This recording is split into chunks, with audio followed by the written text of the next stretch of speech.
everybody? How's it hanging? How's it happen? You guys know who it is. This is Kevin from the Chord Progression Podcast. Hey, everybody, we're in October right now, and we've got another friend back on the podcast. Yes, after one whole year, we're bringing it right back with Saving Vice, because they got a new 2-song EP coming out. One song already out called, I got to make sure I get it right so I don't fuck it up, Culling Kindness, and another one called Dysmorphia coming out on October 7th. But we also get into a lot more fun stuff of that. But before we get started, I want to thank our sponsor of this podcast. So first off, Manscaped. So you know Manscaped. They've been our sponsor of the podcast since the summer. And we're into, October spooky season. As you know, now I'm not talking fall. I hate apple picking. I despise it. Even though I love apples, I despise apple picking. Where am I going with this and how this relates to Manscaped? So, yeah, it's, Halloween's coming around the corner. It's spooky season, as they say on the internet these days, apparently, because I'm on the internet and I know this stuff. Look at me. Okay, boomer, whatever. Weird. Yeah, I said that. But the last thing you want to do is look down there, not see a ghost, be frightened by the biggest, burliest bush you've ever seen, like, I don't need that. And that is going to be where Manscaped's going to be able to help you out with the Lawnmower 4.0. So what's the Lawnmower 4.0 offer? Well, it's the best trimmer for your boys down there to make sure that when you look down there, you or your partner are not scared off by anything that's down there, that you look good, you look clean, and you're not like, oh my God, ah! You don't want any of that. So how does this trimmer help you out? Well, it's got advanced skin-safe technology to prevent any of those nick cuts. You don't want any of that. The blade is kind of actually I think it's made of a ceramic material, and it really does prevent those nick cuts. Trust me, I've used it down there. It works. It also has a waterproof ability. So yeah, you say you drop it in water, boom, you're good. Using the sharp, boom, you're good. And it also has a 4K LED light, so you can see exactly what you're doing down there. Make sure you go get yours now to make sure that this spooky season, you're scared by ghosts. You're scared by scary movies. You're not scared by your boys down there. Go to manscaped.com, get your very own, and get 20% off and free shipping using the code CPP at checkout. We are also sponsoring the When We Were Hungry Music Festival happening October 20th and 21st. That is coming right up. If tickets have not sold out yet, go and get your tickets now. WhenYou'reHungryFestival.com. Link description of the podcast. You get to see many of the great bands we've had in the podcast, like Modern Day Escape, like Outlier, like Varsity, like Palisades, like Along Came a Spider, like Saving Vice. Yeah, they're our guests today, so I have to call them out, but I will call them out again, even more so when they're in the podcast. Like the headliner on Friday, Secondhand Serenade, like the Medic Droid, like Tickle Me Pink, like the original Scarlet Drive lineup. Oh yeah, this is going to be a blast. You're not going to want to miss out on it, and make sure you get your tickets if they're not sold out already. WhenWeWereHungryFestival.com. I'll see you. Pancakes in the pit. Oh yeah. Now again, time for a feature presentation. Tyler is back on the podcast from Saving Vice, and we talk about a lot of different things here. We talk about the split EP, the 2-song EP. We talk about, of course, the song that's already out now, Culling Kindness. We talk about how it's heavier style. We talk about that. We also talk about Dysmorphia a little bit without giving away really much. So we're going to get you excited for that one as well. We also dive a little bit into the When We Were Hungry stuff, but Tyler and I love to just get on random topics. And when we start talking about concerts, mosh pits, and we throw Eddie Munson into the mix and getting more people into rock and metal, I'll also talk about stuff like Bad Omens, Bring Me the Horizon. We talk about a lot of different things in here. You're going to love this one. You're going to love to get into Saving Vice this one if you're not already into Saving Vice. So let's go. Are you ready? Let me do it again. Let's go! Yeah. Well, ladies and boys and girls, listeners of the Chord Progression Podcast. Back in August of 2021, we had this man with his band on the podcast to talk all about some of his great music. And over the past year, there's been a lot of crazy shit that's happened, but this band has begun to rise, and you're going to want to know all about it. Their brand new EP, Dichotomy, is coming out on October 7th, and you guys know we're big on the When We Were Hungry Fest, right? I mean, we're supporting the whole entire festival. We're sponsoring the festival. They're playing day one of the festival, so make sure you go and see them because, well, we can throw down the pit. So please welcome Tyler from the band Saving Vice to the podcast. So Tyler, welcome back, my friend. How you doing? Doing all right, man. How's everything going over in your, neck of the woods? As I know the day we're recording this, the first single from the EP, Culling Kindness, just came out. So how's everything going on your end? It's been really cool. I think we didn't do a video for this one, so that always changes the strategy a little bit, but it's the first of two songs we tracked with Justin DeBlack. He was in Ice Nine Kills up until after Silver Scream. So he like produced the new Motionless album, vocals and all that stuff. So we just recorded two songs with him. This was the first one. It was kind of like a chance to try something different out. We've obviously gone to Randy Pasquarella, who is the drummer and singer of I Were You. His new project just dropped a song. I can't remember if the song is called Bloodflower or his our band is called Bloodflower, but it's really good. And he's like one of the best vocalists ever. But we've gone to him forever. And we thought we'd try something different. It's like we've always been so DIY that it's kind of disconnected us from networking more in the industry, I think, because we're not working with different producers and bigger people and all that stuff. So it was a cool opportunity to try something different. And like we had a lot of fun recording with him. He showed us a lot of really good places to eat too. So that was fun. And then yeah, I mean, we did what we did and we wrote like we tried to write basically like I kind of call it in my head like if our song Euthanasia was Charmander, Blackbriar was Charmeleon, this song is Charizard. It's like that style of song where it's like over the top heavy and then ends on like a one off outro, like ballad epic thing. Like it's kind of like a formula we've been used. Like I always call it the Euthanasia formula because that was like the only time we had ever done that. And then we always end up having another song like that because and it's always one that's really dark and really serious or something. And I don't know. It's weird. It's like a cool. I felt like I was writing one of our old songs when we wrote it, and in like a good way, but with all the elements of like the spire and simulation from our binary, our other two song EP we did. It we had such a good reception to that super over the top heavy stuff that we were like, okay, well, why don't we start sprinkling like more of that into the new stuff? So this was kind of our first try at fusing that like metallic hardcore sound with our brand of metalcore, and I'm really happy with how it came out. And so far, I haven't seen a single bad thing about it from anyone, so that's cool. Everyone's mostly saying it's like their favorite song, which is like your goal is to always I feel like every time we drop a song, it's everyone's new favorite song, which I feel like is the best thing you could ask for as a band. So I'm not complaining. Oh, I wouldn't be complaining either, because especially like when I got the press release for the whole entire thing, like, okay, 2 song EP, I was like, saw the EP coming out, knew you guys were doing We Were Hungry. I'm like, okay, this is the perfect time to bring these guys back on the podcast, bring you back on the podcast. And I was reading through it when I saw that JD was the one that you guys end up working with these 2 songs. And I'm like, okay, this is definitely going to be something that's, going to have a little bit of a different flair to it, but it's going to be something I'm absolutely going to love because I've had I'm a big fan of what JD did with the guys in Ice Nine Kills during his time with them, what he's been doing with Motionless and White, and then I've seen like a couple other people that have had in the podcast that have done stuff with him, and it's just been like, holy crap, just hearing like that guy's like mentality around everything. I mean, he's actually even been on the podcast before too with Oh, that's Joey. cool. Yeah, it was him and Joey Arena from Outlier just showed up one day, and they're like, yeah, we're Yeah, doing this. I'm like, yeah. fuck We yes, this is we gonna be fun. actually, I think we met him. Sorry, there's police. So there's I think we met him low key, like through knowing because we toured with Outlier on our first tour. So I think that was the first time JD's name came across my desk because I don't like I'm like I listen to Motionless and White, but I don't listen to Ice Nine Kills, so I Okay. like didn't know who he was at the time.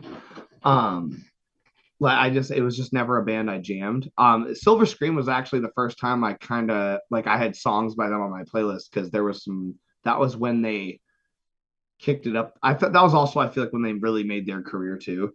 Oh yeah. Like after all that time and dedication, like and JD was telling us about that in the studio, but no, yeah, it was cool. I mean, yeah, it's I it was I kept joking with my wife that I was like, "Oh, I can smell Chris Motionless's musk on the microphone" because she like is a huge fan, and that was pretty funny. But no, it was just cool. It was cool to try something different, and this is like this EP, and I hate calling it an EP because it's 2 songs, but that's what Spotify makes you call it, so that's what it is. But it's very it's like I try to would try to advertise it as like a really good sample of what we're working on for the next album. And it's also a way for us to kind of try, like, and that's the whole title, Dichotomy. It's the two spectrums of our sound. We've always been this band that's been like poppy deathcore at the same time. And that's exactly what this is like. And I, not to say Dysmorphia, which is the other song, is not heavy. Like, it is heavy and has its own heavy parts on its own accord. But if this song is like the big brother of Blackbriar, Dysmorphia is Phantom Pain's big brother. Let's just put it that way. Yeah, that's actually a really good way to describe it too. Because when I gotten to listen to both of them, this might have been I think it was right over the previous weekend, like beforehand, when I got the press release and I got everything. I'm like, okay, let's take a listen to them. And right when I started listening to Culling Kindness, I'm not gonna lie, I started laughing because the next day I was gonna go to a show to see Alpha Wolf perform. And I'm just like, this feels like like listening to this song, like the feel, the energy, the passion behind it, just the drive behind it. Like Culling Kindness, this feels like if Alpha Wolf even put this out, I've been like, oh yeah, this is definitely Alpha Wolf. I'm like, but you guys put this, I'm like, holy shit, this is like going ham. Well, that's the point, is like people don't expect it of us, and it makes it like it's hard not to get like flexy about it, because it's like we originally, I was gonna do like the snorty pig squeal shit that like Will our buddy Will from Lorna Shore does, and like To the Hellfire, that like I almost did that just because I can, and I was just like, that's just pretentious, I'm not gonna do that. Like, but but it was like our chance to, I love it when we get a chance to write something like where I go into my notes from when I was really pissed off writing, and I pick songs or lyrics out of that stuff. Like, Robbie sent me the song, and that was just kind of how it happened. And then the other song is like the most chase driven song vocally ever, but with the rapping or the spoken word stuff. Like he does like all the verses on the other song, which is new. Because now that he's kind of brought that to the table, it's allowed him to do things different. It's allowed us to structure our songs a little differently, and it's interesting. I would like literally describe it as just Phantom Pain if it was made to be on Octane. Like that actually described it almost perfectly with Dysmorphia as well, because I'm just taking a look at my notes for it. Like, I was looking at it because like in the verses, that's really where Chase kind of shines, where it has a little bit more of this deep. I have a little bit of this like clean programming tone to it, driven that way.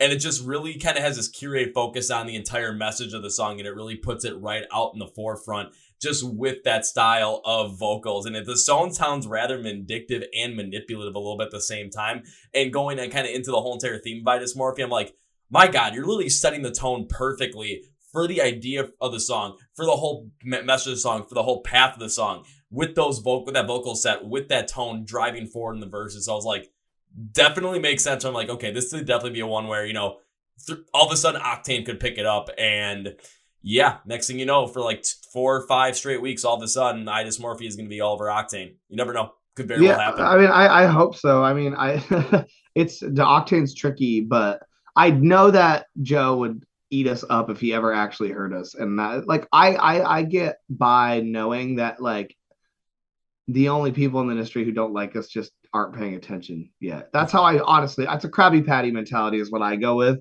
That's how I keep myself up. But like at the end of the day, like I believe in what we're making and what we're doing. And yeah, I mean, it sucks that I don't know when this will be out. Like, it sucks that I'm not exactly sure what day or when Dysmorphia is dropping, but we'll be playing it on the tour. But you got to hear it early, huh? So lucky you.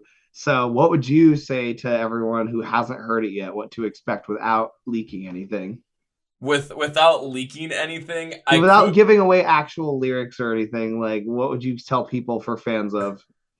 Like, oh God, I'm trying to think of a good way to describe it. You're the first person I've spoken to who's heard it outside of our circle, so I'd love to hear your thoughts. One band that's kind of sticking out to me, and this one that I've been really getting into ever since I had them on the podcast, especially with their new album coming out it'll be out by the time this podcast comes out, is Until I Wake. I kind of had a feeling you were going to say that. A lot of people have been saying we should tour with them, and I know Ryan.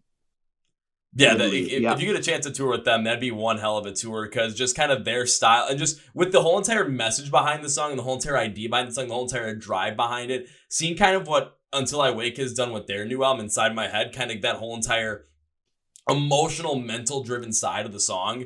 Like, and just the way that it flows, like the idea of it really fits in well with the tour for Until I Wake. Plus, and all of a sudden, you know, you put Culling Kindness in there, you put Phantom Pain in there, and everything still fits in the whole entire flow where fans go out to see Until I Wake, all of a sudden it's like, oh, Saving Vice on here, let's go check them out and see what happens. And fans are going to be leaving like, well, we like Until I Wake and we like Saving Vice now, so we're into this shit. Yeah, I mean, and it's like, if your life goes perfect as a musician, that happens every day. Yeah. Like, they go to your show and they leave just being like the kid on the bus in The Simpsons, just like, I like them now. Like, just like, I'm like, I am in danger of fun. Yeah, or another good way to kind of describe it too is like, if you really like that split EP between Alpha Wolf and Holding Absence, then this is definitely like, for these two songs, like that's a good way, another one to like pick up on. Believe it or not, I wasn't a Holding Absence fan until that split EP, and now I've been kind of that was really good, and I liked Alpha Wolf, like I thought they were cool, but that was like I don't know, I always aspire with our stuff. Like, I'm aiming for sempiternal. Like, that's what I want the next album to be. You know what I mean? I want it to. I don't care if I'm overreaching or if it's beyond us or we're not big enough.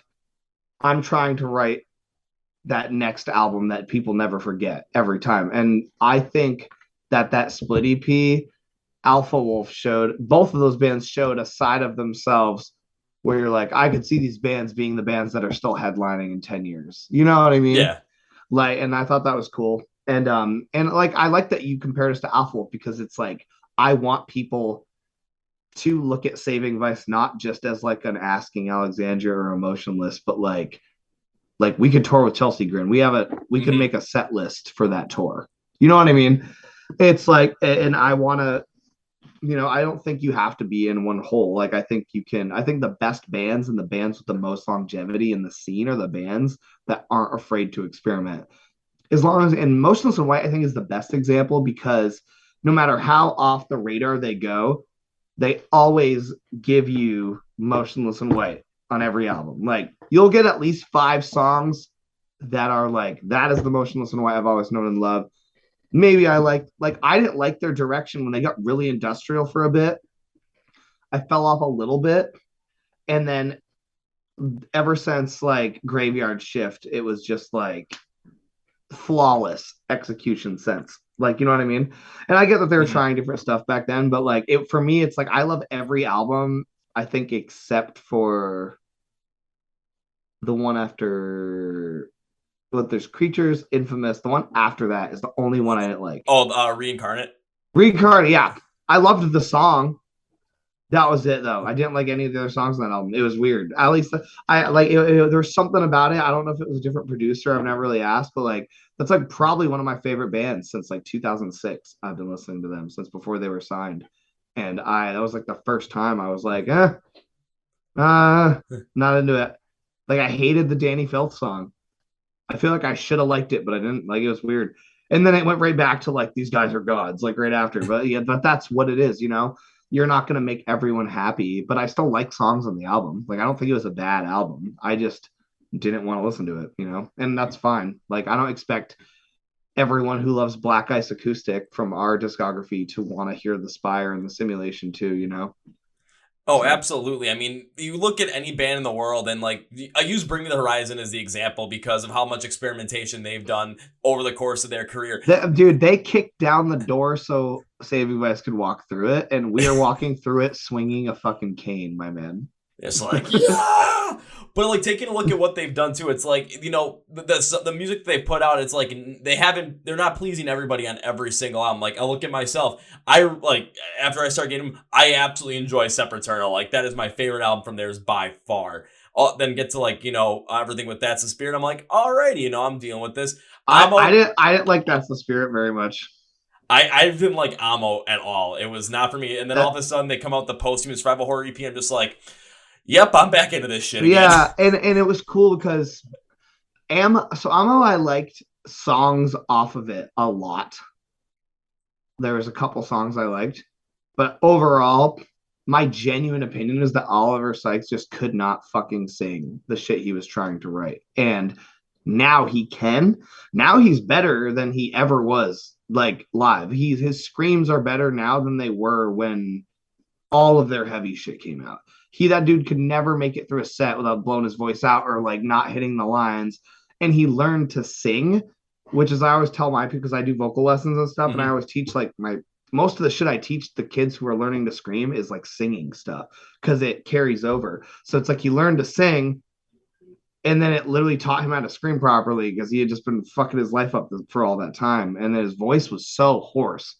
I remember for a while, and then it's like it's just cool to I like watching the development, and I don't get pissed. I'm like, wow, fuck this band. I'll never listen to it again. It's like they have one album, like they tried something and then they opened up a door for the entire metal scene and then Mm-hmm. went back to being heavy a little bit. And now I just feel like they are a beacon of light. They're like the lighthouse for metal to like be a sustainable genre. Like back when Of Mice and Men used to play to like massive crowds. Like Falling Yeah. in Reverse and Spirit Box are some of the only bands doing that in our scene, And I think more bands will have that opportunity. I honestly think that we could not have been the exact band that we are in a better time in the industry. Oh, I In my agree. opinion, yeah. I totally agree with you on that too, just because taking a look at what Bring Me the Horizon's done is like they just headlined Reading and it went fucking incredible. And like you said too, take a look at some of the bands that are like kind of like actually packing house, Falling in Reverse, Spirit Box. I mean, consistently. But we're Like starting to see, when I say packing house, I mean I'm talking like radio packing yeah. house. They're like football fields of people shit that Falling in Reverse is doing. Yeah, because like Like I went to go see it was the Papa Roach Falling in Reverse tour. I went to go see it and up in Green Bay, Wisconsin, they put it in a minor league baseball stadium just so they could fit everybody in there. yep. Yeah, And my I'm like, buddy yep, that makes my sense. buddy Tyler is playing bass for them again. Oh, really? Yeah, Tyler Burgess is a good. Well, it's weird because Tyler is a good friend of mine from when I lived in Vegas, and then when he was out of the band for a bit, my other good friend Wes from The Worst of Us took his spot, and then Tyler's the bassist again. But yeah, so I've known all. I for some reason I know all the bassists of Falling in Reverse. Like it's weird. Yeah, I don't know. Yeah, but I'm like I've just been watching his like Facebook photos, and it's like oceans of people, Yeah, and and, it's and like Spirit crazy. Box having the same thing, but we're starting to see like some other bands that are starting to like actually pick up that longevity too. And we're starting to see some of them gain towards that perspective. Because literally, like 3 days after I went to go see that Fallen Verse Papa Roach show, I went to go see an arena show with, of course, I didn't remember was headlining, but it was Beartooth and Bad Omens. But it was not like that the people weren't like, oh, everyone was there for a day to remember, everyone wanted to see it. But it was the energy that was around both Bad Omens and Beartooth. I'm like, both of these bands can do it because Bad Omens kind of has that vibe of like they kind of have that potential to be experimental as much as Bring Me the Horizon is,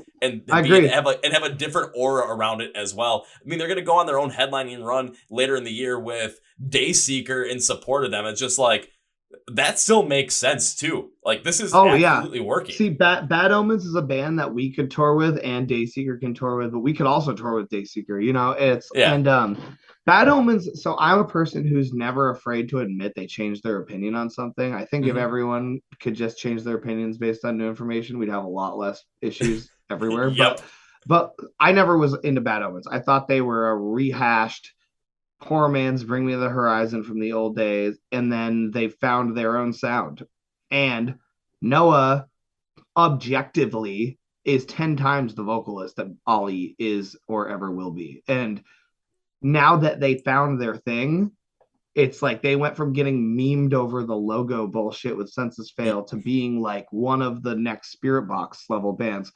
And like, yeah, they're killed. Like, I don't like every song on the new album, but I love the vocals. I love Artificial Suicide. I love Death of Peace of Mind. Like, I Dethrone is legendary, like Into Despair level awesome. It's like I'm hyped to see. I always like to see a band do well because at the end of the day, that's the world I live in. And that's the world Mm-hmm. I want to live in. So like, it doesn't really matter if I'm like overly hyped on the band or the people or the music or whatever. It's like always sad when I see a band do poorly or bad shit happen, and always makes me happy to see that you can go from a low to a high like that, and it's very motivating. So I'm like having that's like a band that I would very much think we would fit well with playing. Like I very much think Bad Omens fans, sorry, Bad Omens, Bad Old Mans, Bad Omens fans would love Saving Vice for the most part. So I would, it's like I don't like I Prevail, but I think I Prevail fans would like us. You know what I mean? It's like it doesn't really matter. But yeah, like Bad Omens is just one of those bands that just kind of fucking came out swinging out of nowhere with that new stuff, and it was just like I was very impressed. Yeah, and personally for myself, there's some of their older stuff I like more than the stuff they came out with on Death of Peace of Mind, but I can't deny that Death of Peace of Mind has done absolute wonders for them. They found their sound completely, and now I know they're going to run forward with it, and they're going to do great things with it, and I want to keep seeing them do it. Personally, though, I still want to see, because every time I've seen them, I've saw them the only one time I've seen them. Out of the one time I've seen them, they played Glass Houses, and I love that song. And I got a concussion in the pit during that song, and I want my revenge. And they have not played it since I've seen them in concert. I'm like, I need this. I got to see it one more time. Otherwise, I'm good with like The Throne and just going nuts there, like just having fun. I was just trying to remember Glass Houses. I remember. Yeah, yep. But like speaking about you guys as well, and there's a bunch of other bands that I've had in the podcast that I know very well where. There's so many different things that you guys are doing, and just seeing like the bands that you guys can end up like that are really, doing very well in the scene right now and going out on tour like to support them.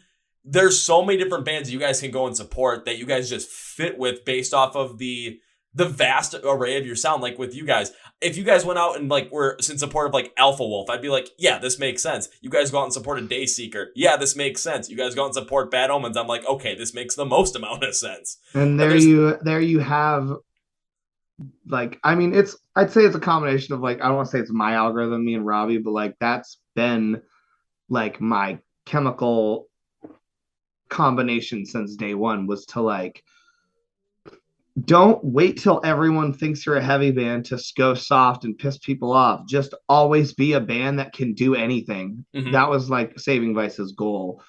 And I feel like we've only expanded on that. And now that Chase is doing new stuff and like we have we've tapped into a whole other thing, we tested it with Phantom Pain and it passed with Flying Colors. So that's a whole element of our sound now that we now know we can execute well. And it's hard. It's tricky because rap can be very cringy, like with metal stuff. When people, because it's like, it comes from a culture that most guys in metal bands have never lived at all. And it comes with like a certain level of finding a balance between not like faking accents and then still delivering it where it has intent and emotion and sounds cool and believable. Like Chase is the least gangster person on the face of the fucking planet. You know what I mean? And so it's like, how does Chase rap and not sound fake? And so it's like that spoken word, Silent Planet, kind of Eminem, like with the screams and the beats and I fuck and I'm pissed when I hit and I fuck and I rock it. You know what I mean? Yeah. And like having that cadence allowed it to really come out. And then with that, like we did like the spoken word shit on Echoes from the Gutter, like that we've kind of fused that with it. It's been just fun. And like a lot of songs have been us dipping a foot in the pool and then like the pool pulled us all the way in, and which is great. Like I genuinely don't think we've ever had a song that bombed or people didn't like. I at least people who would like us. So I don't know. I'm very confident and I'm hyped about where things are going with that. And it's for us, it's just we just need to be on the road more and we want to be on the road more, which I wish I could talk more about because there's all sorts of weird news with that. But no, I know there is. I know you guys are going on a small run at some point in October as well. Like sometimes. Well, that's the thing. It's not small. Oh, it's. I thought it was kind of. No, well, that's It's like, and that's weird stuff that I details, and it's a mess. But let's just put it this way: the dude from Irate Fest, that dude, is the reason we don't have like a 5-week tour announced right now. But we're working on it. So. Okay. Yeah, so. Like we're figuring it out. It's just stuff had to get completely redone, and it was supposed to be announced like a week ago. Let's just put it that way. Okay, we'll put So it we'll put it that way. How about like we won't yeah. go into that because we don't need to go into that. We don't want to like Yeah. just bring Yeah, up a like whole not bunch. not here to drama, but just know that like if you're bummed about not seeing us, we might still be coming to you and you just don't know it yet. I might not even know it yet. So So I mean, I'm gonna be holding out hope too because I've there's a lot of bands that had stuff that I was gonna go see them, and all of a sudden it was like a perfect example. I was supposed to go see Avoid because I love seeing Avoid. I was gonna go see them Sound Plan on the North Lane tour. North Lane tour gets canceled. I'm like, oh darn, like I'm not gonna be able to see them. All that of a sucked a lot. all of a sudden I find out it's like, yeah, well, both of them end up getting on a tour with the Plot and You, and then they're like, okay, hopefully they're coming around to my city. See, they're coming to Milwaukee, and like I just started laughing. I'm like, okay, this is gonna be a fucking party when they come here. This is gonna be great. So I'm hoping. I'm thinking like, damn, I want to see Saving Vice live. Now I'm like, I'm gonna be seeing like in a couple of weeks probably. Just like I'm gonna start laughing at Stick. Like I miss you guys at When We Were Hungry. Now I'm gonna see you like in this random show with some insane band. I'll be like, this is fucking awesome. What state are you in again? Wisconsin. I'm in Milwaukee. There might be I can't. I feel like I'm in the MCU when you're like not supposed to talk about the movies. Anyways, just stand by. I can't say Just anything. I'll fuck up and say something I'm not supposed to yeah. yet, Well, or something that's not true that I don't know. So never mind. how about instead of potentially speculating, let's make sure you're still good in the MCU. How about we go to something that we know for sure is happening, which is the fact that you guys are playing When We Were Hungry Festival, happening out in Vegas on October 20th and 21st. You guys are playing day one. And first thing I got to ask about that is, I love hearing these stories. So how'd you guys get on the lineup for this thing? I don't know.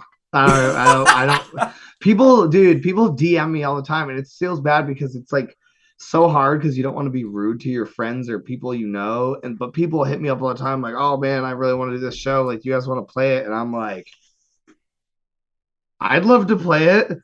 That doesn't mean fucking fuck all though. You know what I mean? Like, you got to email the agent and like if they think it's good, and then they present it to us, and everybody in the band wants to play it, we'll play it.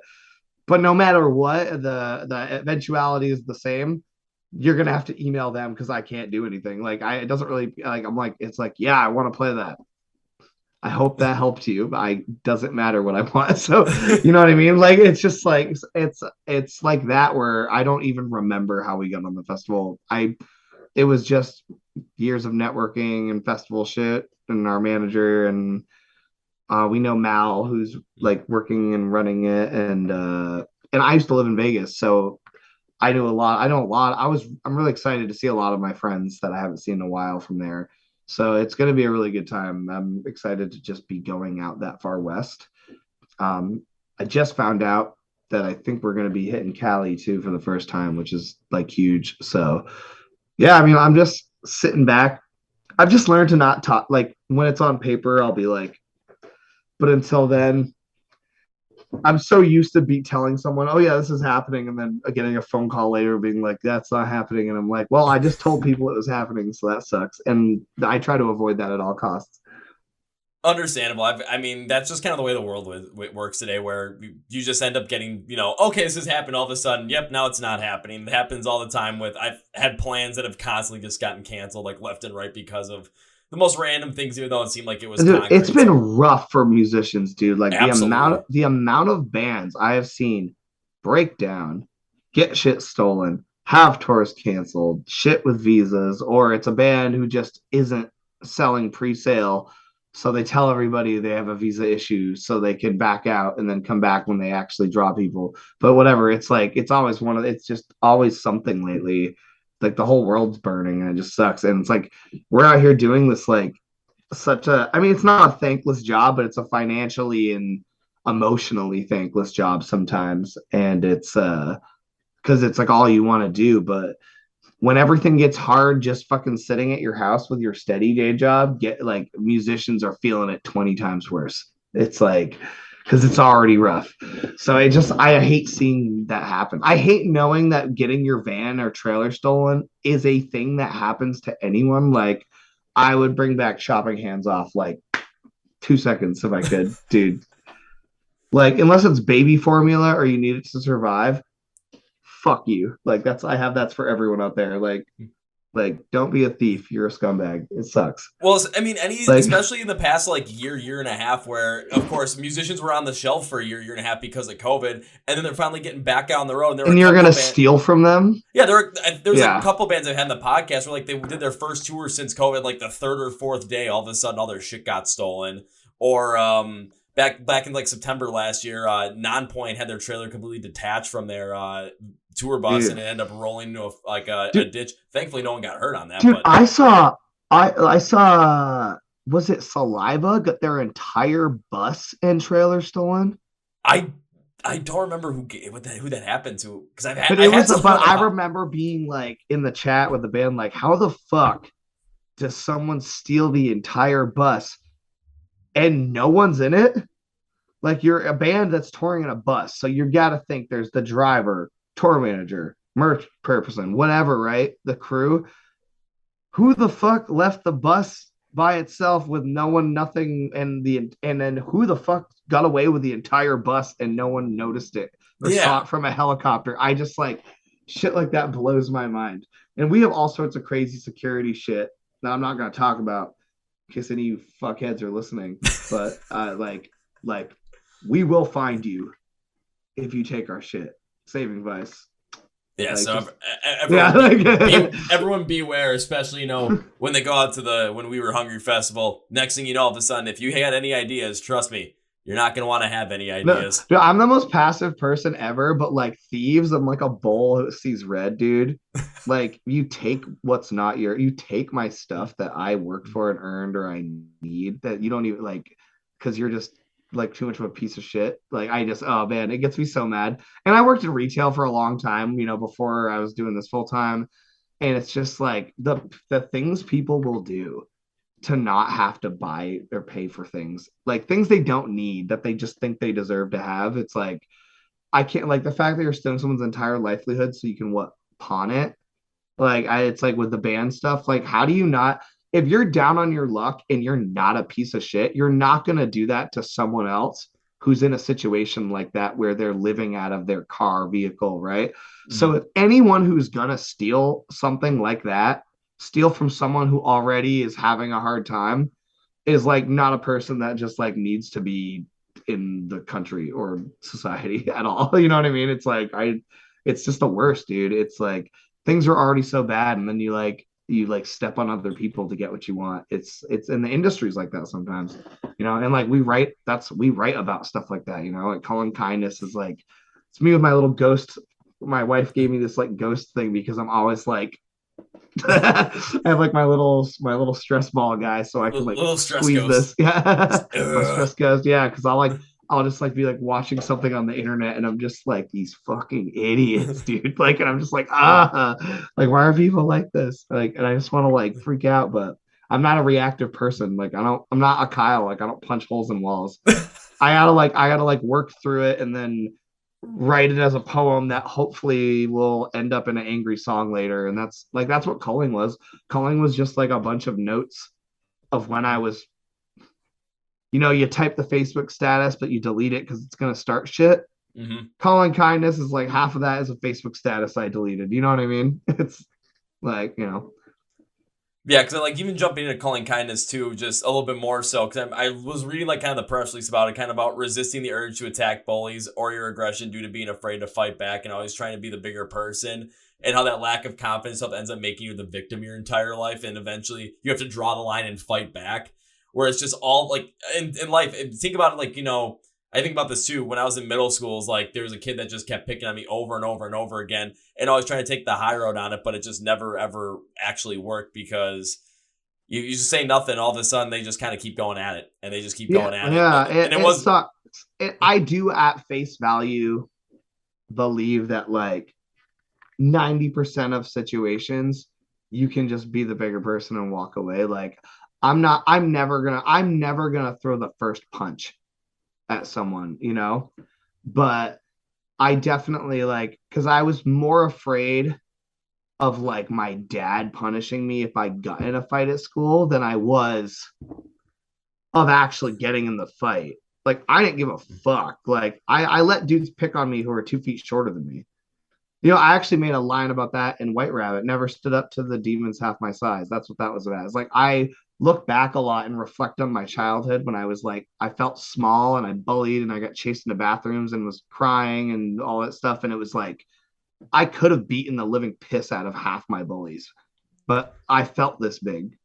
And then once you realize that you're not small anymore, you realize that you're a lot stronger than you think. And that's kind of what the song's about. It's not about like hunting someone down and killing them or revenge or anything like that. It's just it was like a statement that like there won't be a next time, not to quote the lyric, Mm. but like the next time that situation happens, I know I have full rights, primal animal rights to like crush your trachea. Like that's all I'm saying. Like it's like, like it's like I'm not like and I think finding those nuances in our writing is something we try really hard to do because it's so easy to write like an ass beater song that's about fucking someone up or you're gonna feel my wrath or whatever the fuck you've heard 1,000 times. And it's like, okay, well, how do I write something that's more vulnerable? Like, what's something I don't like about myself that made me the way I am and blah blah blah blah, and why am I different? Like I read about that, and it's like, okay, well, like this is something that I literally like. What my best friends make fun of me all the time because I was too scared to stand up for myself, and I could have beaten the shit out of all of them too. Like I don't think I ever got teased by someone who actually could fight me, but like mentally, I made myself the victim, and I feel like that's something that people don't talk about a lot. So that's why I wanted to put that in the song because I thought it would be something really relatable to a lot of people who maybe grew up like I did.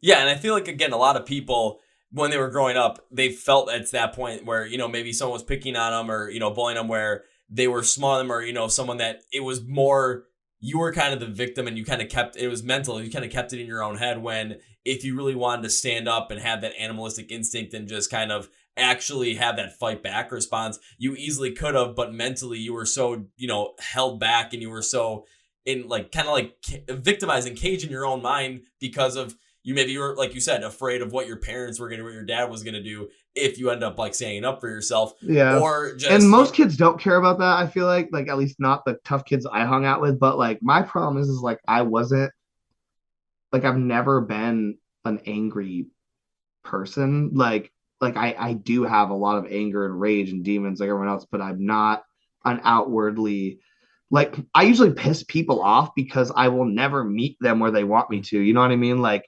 people like I'm like people are like irrationally lashing out like a fucking wild animal, and I'm trying to like find a solution so where we can just like bro it out and not have the issue anymore. So, but people get so because so many people are so committed to being angry and violent that they don't give a shit about a solution. They just want the conflict. And people like that, like I have no tolerance for or no patience for. And it's if you like I'm giving you like well here's the problem, here's the solution, and you're still like meh. It's just like go eh, fucking cry at me a fucking river in your bedroom. Like get out of public. Don't be in public if you're like that. Like it's pathetic.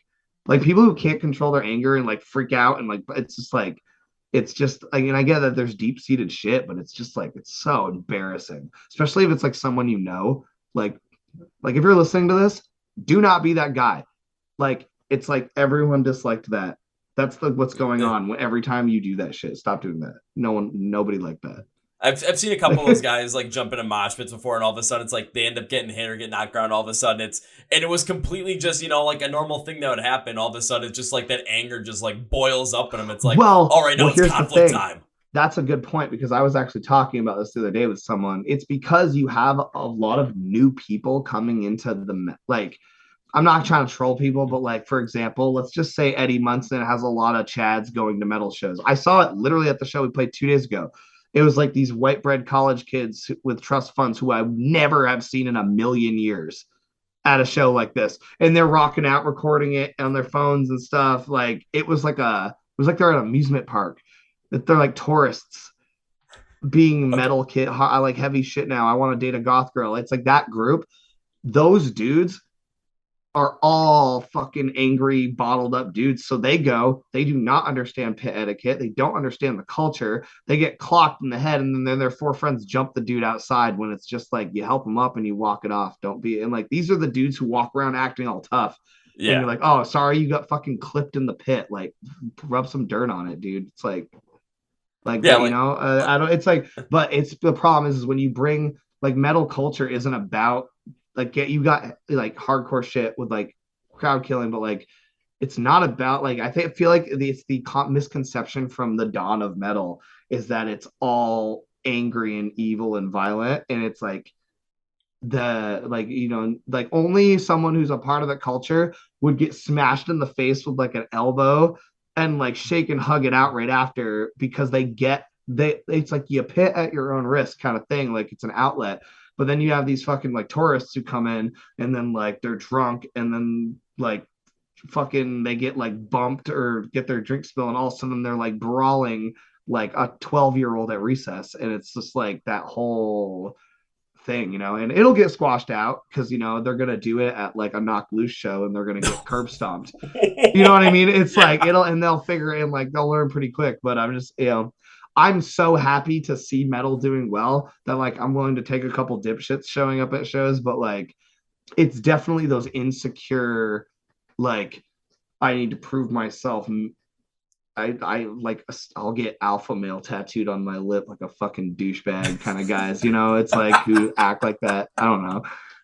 Like But I'll say, but you bring up a great point though when it comes to just what Stranger Things, the whole Eddie Munson character, especially from season 4, kind of bringing a lot more people into metal. Because I've had friends that all of a sudden, which I like, think is a good thing, by the way. oh Not that yes, although there's always fallout whenever something underground becomes mainstream, there's always a like, you get I'm trying to think like you get MGK. hmm There's always like a zit on the butt like yeah. of It's the it's but it's yeah. it's never gonna be perfect, and nothing ever is perfect. So it does make sense. Like I have friends now, like they're really getting into Metallica, and they're loving everything around Master Puppets and starting to get into some older Metallica stuff. I'm like, And yeah, Metallica already. loves it. Yeah, I'm like, let's keep this rolling because what's gonna happen is, especially for my friends, it's like now I've had a couple friends come be like, yeah, we like stuff. We want to get into some more of this. We know you listen to a lot of this stuff, so what do you recommend? And I've told a couple of people about this stuff, and I'm telling them, guys, come with me to go see like I Prevail and the Pierce the Veil Fit for a King show when it comes through. Come with me to go see the Trinity of Terror show because also we came as Romans is opening, and trust me, you're gonna like this shit a lot. And it just now I'm starting to try and get more people to come with. And it's always cool, and it's just like all of a sudden they're like, "Well, can we hang out with you?" I'm like, "You want to hang out in the pit? You just gotta know the etiquette. If you're gonna be in there, you're gonna get hit. You might get hit, and it might hurt a little bit. You might fall down, but if someone falls down, the golden rule is even if someone fall down, you pick their ass right back up. Yeah. I've taken hits in the pit. I've gotten injured. There was one I was during Straight from the Path. End up like first Oh, song, someone hit me from the back, and yeah. I end up landing on my head. And I'm pretty sure like I was like head kind of ringing. I'm like, oh god, this Yeah, is kind of you're not ever gonna see me in a Stray from the Path pit. Absolutely not. I yeah. used to go like I don't look it like, but I used to go really hard back in the day. Like, I would go to like see like the number 12 look like you and like like Lotus Yeah. Butte and fucking As They Lay Dying and shit like that. And like that was my angsty years where I went in there and was like, I think I like roundhouse. I like spin kicked a kid in the face and hurt him so bad one time. And I remember it's one of the things I still like. I remember just being so scared because I was like younger that I like kind of disappeared into the crowd in the bathroom and just left because I was so scared. And I never really hardcore danced after that because I'm like 6'3" and just literally full on Yeah. with my foot, and it just happened to and I was just like, and I get it, like it happens, people, but it's like I don't want to be like, I'm not trying to fucking knock someone's teeth out, bro, and like give them a dental bill. Like I'll just drink my drink and watch from the back, and and I'm like I don't want to get punched, and I don't want to get my teeth knocked out either. I Mhm. got shit to do. So it's like, but yeah, no, I mean it can be pretty brutal. I don't understand the crowd killing thing. I I get don't it's either. part of that culture. Would just say keep it Keep where it. people keep it where other people like it, Yeah, because like kind of like tiki torches. Like it's like I don't yeah, yeah. Because I got a good example of that too. Is when I went to see Alpha because they were with Body Snatcher. So Body Snatcher goes on before Alpha Wolf, that is and a we just show where I would yeah. completely understand crowd And killing would and and happen. and during Body Snatchers, it was just all crowd killers. So all of us that are normally just in the pit, like push and shove, and everyone having a great time. Also, we see the crowd killing something. We all just kind of stood on the side. We're like, we're not getting into this, but we're also not going to stop because of how many people were doing it. It's Yep. like, you know what? This is their set. All of a sudden, Alpha Wolf goes on. It's like, no. Now this is our set. And then, like, half of those people that are crowd killing, they joined in. They didn't crowd kill with us. They were just, everyone's throwing, like, pushing, throwing shoulders into people. We were having a fucking That's cool. blast. That's interesting. Like a crowd changing the behavior for the style, like the band's culture or like band's vibe. That's interesting. I never actually looked at it. I And actually, you reminded me of a show we played back in like 2018, I think, back when Colder Than Dark. We were first playing off that EP, and we once in a while, like we played with Currents in like 2018, and it was like to this day one of the best pits we've ever had. It was insane. That was like the first time I saw crowd killing at a Saving Vice show, which I think we're gonna bring back with Culling Kindness. At least we wrote that song so people who want to get really crazy can get crazy, you know. So, mhm. but I remember the drummer of the headliner band got thrown headfirst into the stage during our pit and had to go to the hospital. So like we killed the headliner with our pit. Like it sucked. Like I felt really bad. Like but I'm just hyped that he was like I would not be throwing down before I'm headlining a show ever, because that was like that's how that shit happens. You know what I mean? No, Yeah. I bit my tongue off. I can't sing. You know what I mean? Like whatever. But yeah, like I remember I was on stage and I just saw this like it's like one of those like smaller venues, and this body just kind of like kind of just right at my feet, and like a whiskey glass spilling all over, and like I was trying not to like step in the glass because the guy had a drink, I guess. And I just remember and it was the drummer of the headliner.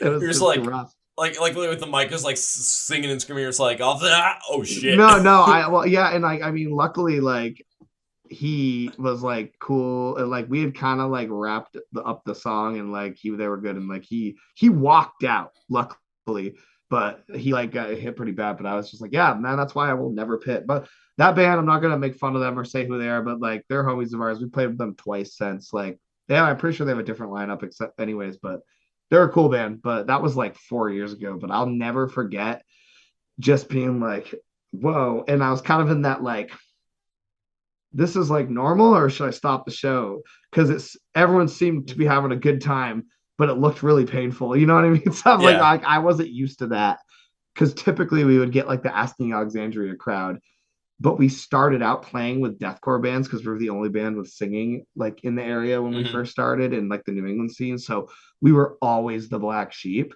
but it usually went really well. But occasionally we would just end up playing some lineup we had no place being. And luckily for us, our breakdowns go pretty hard.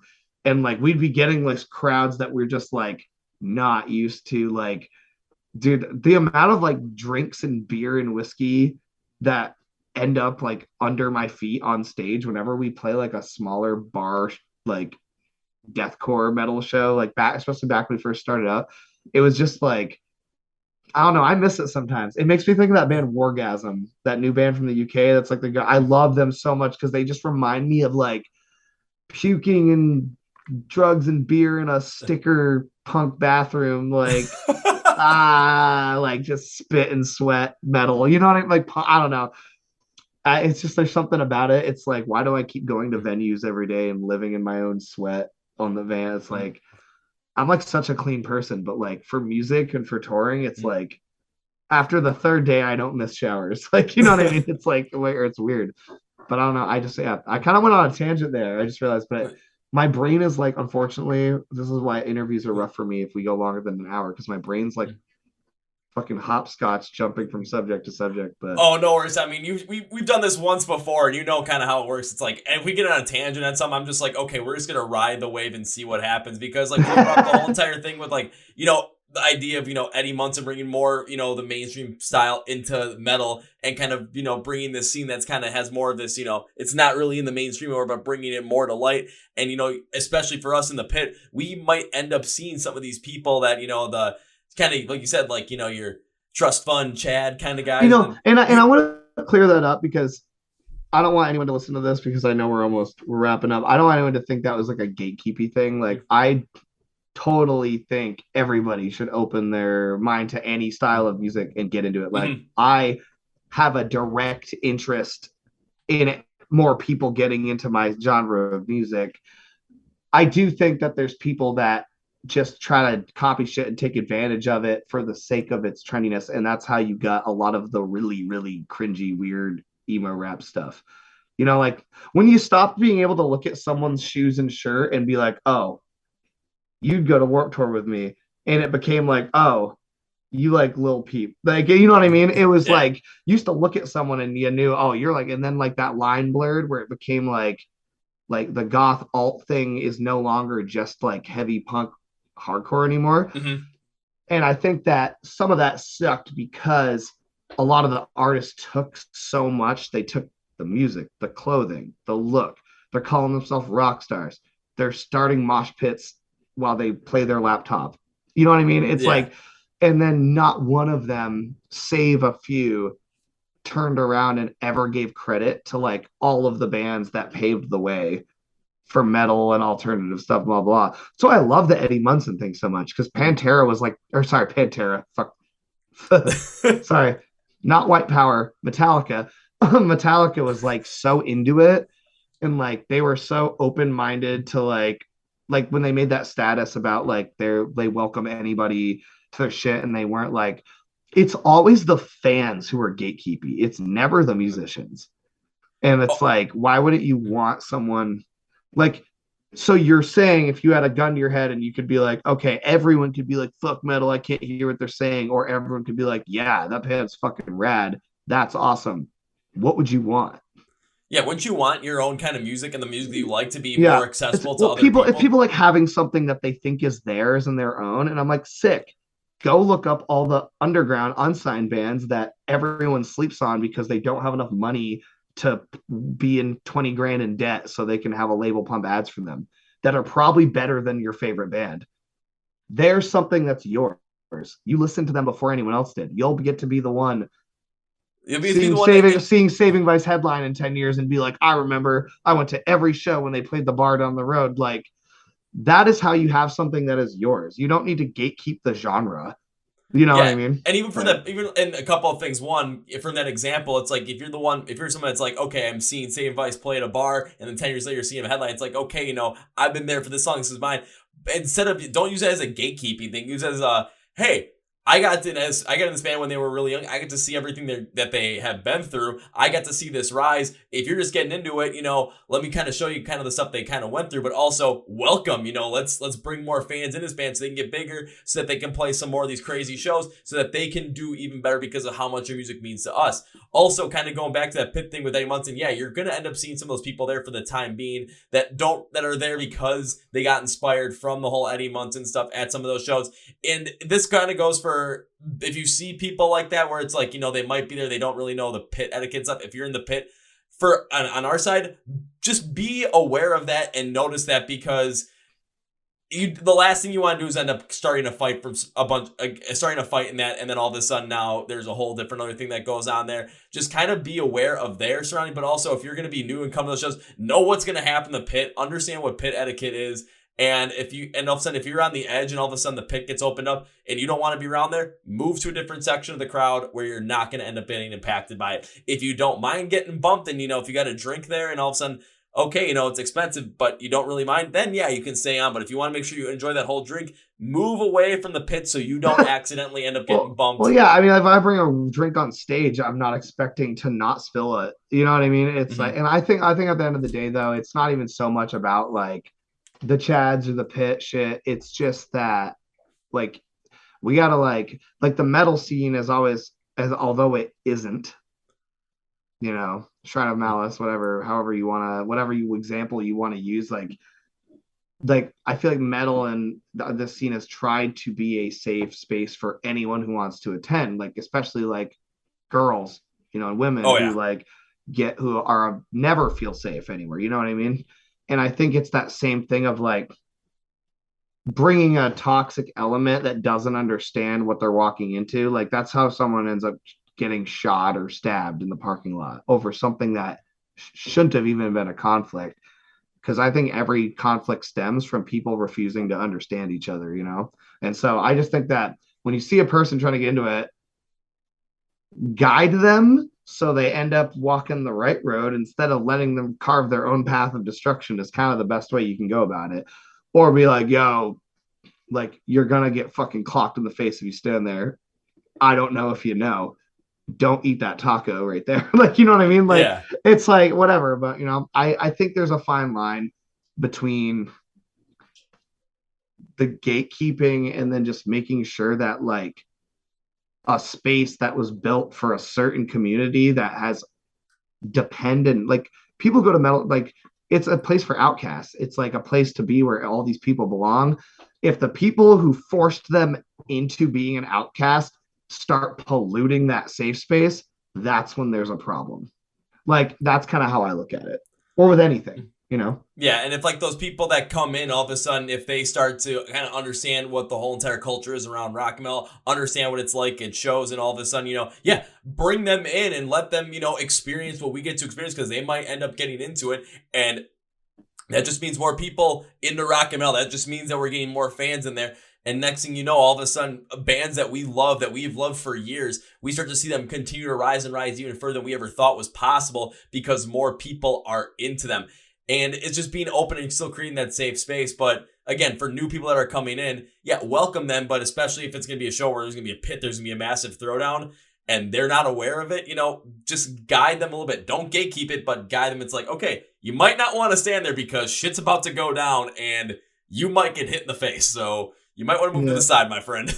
Yeah, and I think at the end of the day, I think a lot of the gatekeeping as it is, like even I'm guilty of this, is just like, it really sucks seeing the thing you got bullied and made fun of for and shit on for like your entire life suddenly being like monopolized by the people who bullied you for it.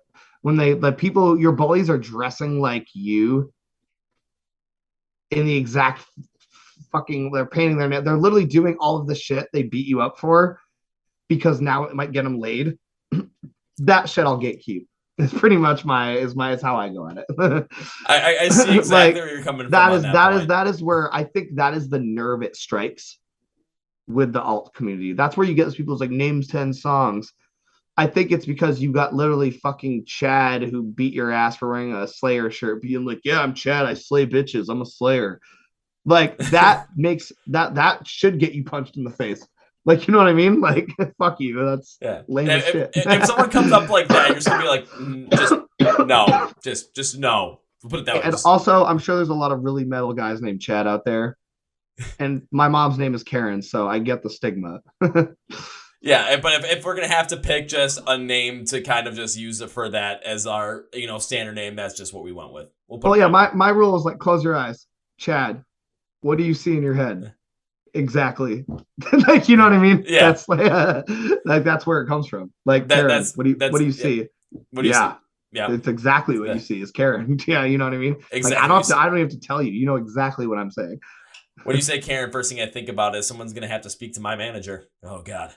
Yeah, and then I used to be at Zoomies just like, I'm the manager. Like, and I don't give a fuck about what you want. Like, it's just like, I love that. People would be like, you're the manager. I literally had a woman be like, you're the manager. And I was just like, as far as yep. Last I checked. Last I checked, I got the manager wristband on or ready to go. Yep. What now? So sorry, I heard there was an issue. Someone was trying to pay with dead technology. Oh, a paper check for a hacky sack. You're just the biggest winner in your family, aren't you? Like, you know what I mean? Like, it's just like, come on. Like, oh dear God. Yeah, it's just like, well, yeah, it's like, wait, maybe after if I want to know what time it is, I'll ask you so you can get your fucking sundial and tell me. Like, Jesus Christ. Like, it's just like, will you take a check? And I'm like, I don't even remember what a check machine that takes checks looks like, bro. Like, what are you talking about? Like, I don't even pay my power bill with a check anymore. Like, what the fuck? Like, it's like people refuse to roll with the punches and roll with the times, and they end up like trying to figure out how to use the fucking newest cutlery at a restaurant because they slept through forks dying out. You know what I mean? Like, that's just like what happens. Like, I don't know. It's your all-in-one tool. You press this button, boom, you get the knife, boom, you get the fork, now you get the spoon, now you get the spork. That's all you need. But they're too busy being like, no, give me my fork. The fucking damn kids with their forks, like, just like, it's whatever. But the damn kids with their innovation. Yeah, we should definitely schedule another call that's just meant for rambling because I feel like we're both horribly contagious with this shit. I've noticed. We very well could. I mean, we're connected on other different platforms. I mean, we're friends on Facebook. I could just message you, be like, "Hey, Tyler, you just want to do another podcast, but literally just ramble about shit." Yeah, I was like 3 days later, like 3 days later, all of a sudden, like at the exact same time, like I'm literally editing another podcast. You're working on, a new song or something like that, and we're just rambling on about the most random shit. oh, dude, we like if I wasn't looking at the clock, we'd be fucked right now. So it's like, let's just put it that way. Perfect. Well, Tyler, because as we bring this podcast to conclusions, I know we're at that hard stop time. Love to give you a chance to say whatever you want to say, plug whatever you want to plug, promote whatever, promote at the end of the podcast. So, my friend, the floor is yours. Oh, hey, like I said, I'm Tyler from Saving Vice. We are from Vermont. We are going on tour this fall. We're going to be going around. I just forgot I can't say everything yet, but we just dropped a new song called Culling Kindness. It is off a 2-song split EP we're doing. We recorded it with Justin, previously of Einstein Kills. He might have worked on band you know's new album, Motionless in White, Scoring the End of the World. Hope you check it out. I also have a clothing brand called My Reunion Apparel. Helps me feed my cat when I go on tour. And yeah, I do art commissions, vocal lessons, co-writing. Most of the guys in the band have a bunch of jobs. But yeah, hit me up if you need help with screaming or vocals or, whatever. Like, I'm here to pass on the DIY knowledge. That's the perfect way to go about it. Now it's time for me to end this podcast with 3 things. So first things first, yes, you're going to want to follow along with Saving Vice because, yeah, they'll probably be playing New Year at some point during, the fall of this year. So you're going to want to make sure, you're in for that and you want to know when those dates are going to come out. You're going to make sure that you listen to Culling Kindness. And, of course, because it's a 2-split song EP, Dysmorphia, when it does release, when the full thing releases on October 7th. So you want to be in know with that. You're going to want to also be in the know with Saving Vice on everything. You want to help out Tyler and support his clothing brand as well. So best way to do it, go to the description of the podcast, say find Saving Vice online. There's going to be links, labels for everything, for social media, YouTube, where you can stream the music, where you can get some merch, where you can, stay in the know with them so you know when shows are coming out. Everything's going to be there for you. So all you have to do is click, and that's all you got to do. I'm doing all the work for you, literally. All you got to do is click. Simple as that. Very simple. Don't hurt yourselves. All you got to do is click it. Yeah, don't hurt yourself. And now time for number 2. Last time we did on the podcast, I made you a promise that said first may get to see you, first round's on me. And now I know it's going to happen at We Were Hungry Fest. So I'll see you on day 1. I will definitely be in the pit for your set, sir. I will make sure of it, and I will throw down and have a good time. I'm very excited to play Vegas. So it was like a good experience, man. It's been a while, and you always have good energy. So I always enjoy the conversation. So thanks for having me. Thanks for being on. And of course, this is not goodbye because I will see you October 20th. So my friend, this is see you later. See you later, buddy.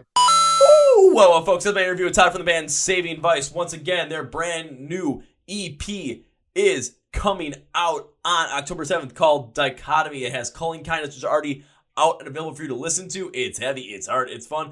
And then their second song, Dysmorphia, is coming out on the day of the release, October 7th. So make sure you go pre-save that, listen to it, all that good stuff. Support Saving Vice. Go follow along on social media because when they're playing new shows, you're going to want to get a chance to go and see them because you never know what tour package they're going to get on, but they're going to get on a good one. Trust me on that, and it's going to be worth it.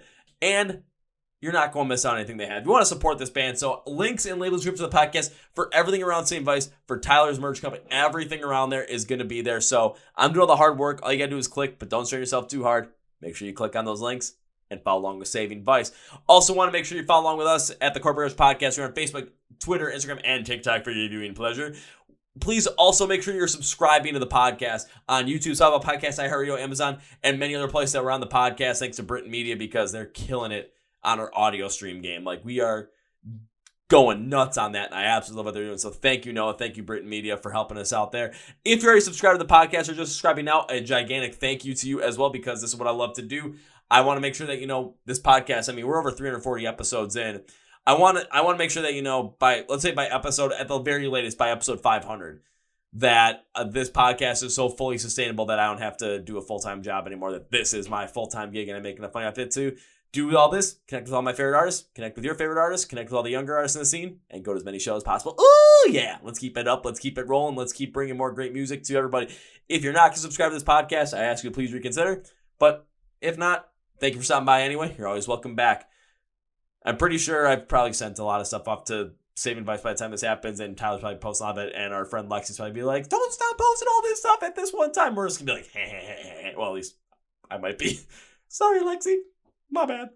Also, want to thank our sponsors for this podcast. First off, Manscaped, 20% off and free shipping when you use code CPP at manscaped.com. Don't forget we're sponsoring the When We Were Hungry Festival. You can see Saving Vice there, October 20th, and also there's October 21st as well. Get your tickets at whenwerehungryfest.com if they're not already sold out, so make sure you go and do that. I'll see you, Pancake Spit. Ooh, yeah. Thank you, Tyler, man. It's always a great pleasure. And when the next album cycle comes around, we're doing this again. Oh, yeah. We definitely are. So on that note, that's going to be it for me, guys. Thank you for watching to the Chord Progression Podcast. My name is Kevin, and you guys know how I end every single one of them is big, healthy, and hearty. See ya! Yeah!